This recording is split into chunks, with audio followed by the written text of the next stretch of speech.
আসসালামু আলাইকুম ওয়া রাহমাতুল্লাহি ওয়া বারাকাতুহু। সম্মানিত মুসলিম ভাই বোনেরা, সকলকে জানাই আন্তরিক শুভেচ্ছা মোবারকবাদ। যাকাত এটি আল্লাহর একটি ফরজ বিধান। নামাজ যেমন ফরজ একটি বিধান, রোজা যেমন ফরজ একটি বিধান, হজ যেমন ফরজ একটি বিধান, ঠিক তদ্রূপভাবে যাকাতও একটি ফরজ বিধান। এছাড়া রাসূল সাল্লাল্লাহু আলাইহি সাল্লাম বলেন, বুনিয়াল ইসলাম আলা খামস, শাহাদাতু আল্লা ইলাহা ইল্লাল্লাহ ওয়া ইকামিস সালাহ ওয়া ইতাইজ যাকাহ ওয়াল হজ ওয়া সাওমি রমাদান। রাসূল সাল্লাল্লাহু আলাইহি সাল্লাম বলেন যে ইসলামের মূল বুনিয়াদ বা ভিত্তি হলো পাঁচটি জিনিসের উপর: কালেমা, নামাজ, রোজা, হজ, যাকাত। এই পাঁচটি বুনিয়াদের মধ্য থেকে অন্যতম একটি বুনিয়াদ বা ভিত্তি হলো কি? যাকাত। যাকাত এটি ইসলামের অর্থনৈতিক ব্যবস্থাকে সমৃদ্ধ করে, শক্তিশালী করে, সুদৃঢ় করে। পক্ষান্তরে সুদভিত্তিক পুঁজিবাদী সমাজবাদী অর্থনৈতিক ব্যবস্থার বিপরীতমুখী একটি অর্থ ব্যবস্থা হলো যাকাত। যাকাতের দ্বারা সমাজ থেকে আপনার দরিদ্রতা দূর হয়। যাকাতের দ্বারা ধনী আর গরিবের মাঝে একটা সম্পর্ক সৃষ্টি হয়। কারণ আমরা একটা আরবিতে একটি প্রবাদ আছে, আল ইনসান আব্দুল ইহসান, মানুষ করুণার দাস।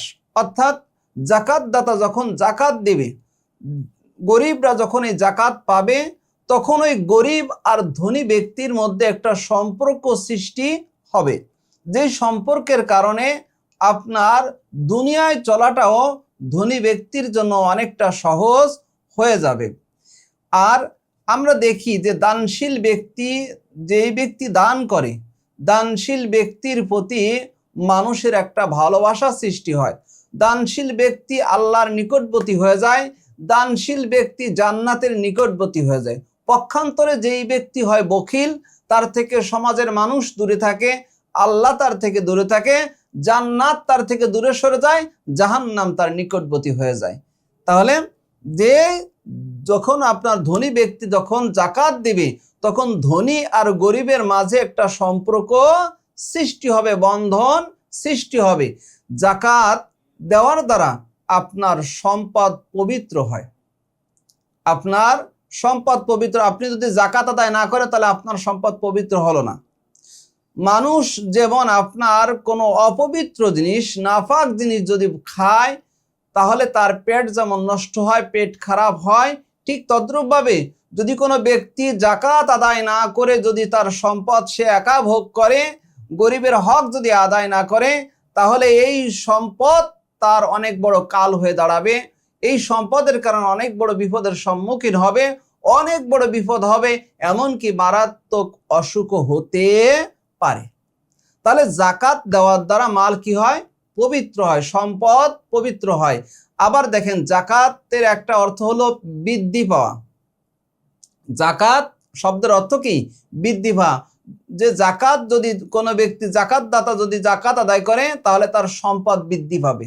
আমরা যদিও বাহ্যিক দৃষ্টিতে দেখি যে যাকাত দিলে ভরা কি হয়, আপনার দেখতেছি যে টাকা কমে যাচ্ছে, সম্পদ কমে যাচ্ছে, কিন্তু আমার দেখা, আপনার দেখা, আমার ভাবা আর আপনার ভাবা, আমার চিন্তা আর আপনার চিন্তা আল্লাহর চিন্তার সামনে, আল্লাহর ভাবার সামনে, আল্লাহর কথার সামনে হতে পারে না।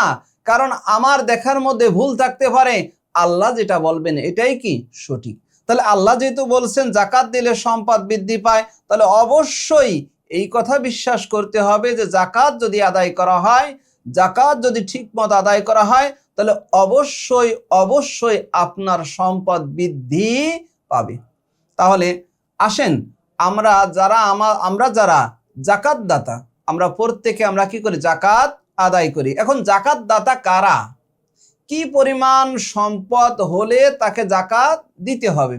যাকাত দেওয়ার জন্য নেশাব পরিমাণ সম্পদ, নেশাব পরিমাণ সম্পদ হলো কি আপনার 7.5 ভরি স্বর্ণ, অথবা 52.5 ভরি রূপার মালিক যদি কেউ হয়, অথবা ওই পরিমাণ অর্থ যদি কারো নিকটে থাকে, তাহলে ওই ব্যক্তির উপর যাকাত কি ফরজ। ওই ব্যক্তির উপর যাকাত কি ফরজ। যদি কোনো ব্যক্তির নিকট 7.5 ভরি স্বর্ণ অথবা 52.5 ভরি রূপা, অথবা ওই মূল্য, ওই সমমূল্য যদি কারো নিকটে থাকে, আর ওইটা যদি 1 বছর অতিবাহিত হয়, 1 বছর থাকা লাগবে। 1 বছর যখন অতিবাহিত হবে, বছরের শেষে ওই ব্যক্তির তার সম্পদের, পুরো সম্পদের শতকরা 2.5% হারে জাকাত দিতে হবে। ধরেন কারো নিকট আপনার 52.5 ভরি রূপা আছে বা তার মূল্য, এখন রূপার ভরি যদি আপনি 1200 টাকা ধরেন, তাহলে সেই হিসেবে 78,000 টাকা হলে পরে আপনার উপর কি জাকাত ওয়াজিব হয়ে যাচ্ছে। আপনি হিসেব করে নেবেন যে রূপার মূল্য কত। রূপার মূল্য ধরেন যদি আপনার কি হয় 1200 টাকা বা বেশি হয়, এই হিসেবে এইভাবে আপনি গুণ দেবেন কত দিয়ে, 52.5 দিয়ে আপনি যদি গুণ দেন তাহলে দেখবেন কত টাকা আসে। যদি 80,000 টাকা বা 90,000 টাকা হয়, আর আপনি যদি দেখেন যে আপনার কাছে 80-90,000 টাকা আছে, নগদ আছে, আপনার সমস্ত খরচ, টোটাল খরচ বাদ দিয়ে আপনার কাছে 90,000 টাকা বা 1 লাখ টাকা আছে, তাহলে আপনি একজন জাকাতদাতা, আপনাকে জাকাত দিতে হবে। বা জাকাত দেওয়ার জন্য 5 তলার বাড়ি থাকা লাগবে না, 5 তলার বাড়ির মালিক হওয়া শর্ত নয়, 10 তলার বাড়ির মালিক হওয়া শর্ত নয়, আপনি বড় গাড়ির মালিক হবেন এটা শর্ত নয়। শর্ত হলো আপনি নেশাব পরিমাণ সম্পদের মালিক হয়ে গেছেন, বাস আপনি একজন জাকাতদাতা, আপনাকে আপনার সম্পদের জাকাত দিতে হবে। তাই আসেন ভাইরা, আমরা সমাজ থেকে, রাষ্ট্র থেকে দরিদ্রতা দূরকরণের লক্ষ্যে, আল্লাহর সন্তুষ্টি অর্জনের লক্ষ্যে, আপনার দুনিয়ায় শান্তি, পরকালের মুক্তি পাওয়ার জন্য আমরা আসেন, আমরা প্রত্যেকে আমরা আমাদের সম্পদের জাকাত হিসাব করে জাকাত দেই। সম্পদ পুঙ্খানুপুঙ্খভাবে হিসাব করে আমরা জাকাত দেই।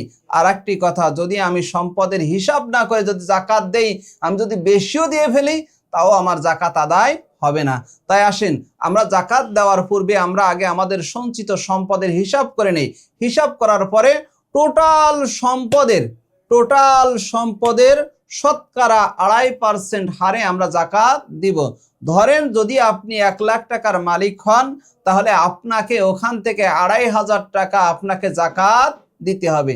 তাই আসেন, আমরা সমাজকে সমৃদ্ধশালী করার জন্য, একটা সুন্দর ইসলামিক রাষ্ট্র প্রতিষ্ঠার জন্য, আল্লাহর সন্তুষ্টি অর্জনের জন্য, দুনিয়ায় শান্তি, পরকালের মুক্তি পাওয়ার জন্য আমরা যথাযথভাবে জাকাত আদায় করি। আল্লাহ তাআলা আমাদের সকলকে তৌফিক দান করুন। আমিন। আসসালামু আলাইকুম ওয়া রাহমাতুল্লাহি ওয়া বারাকাতুহু।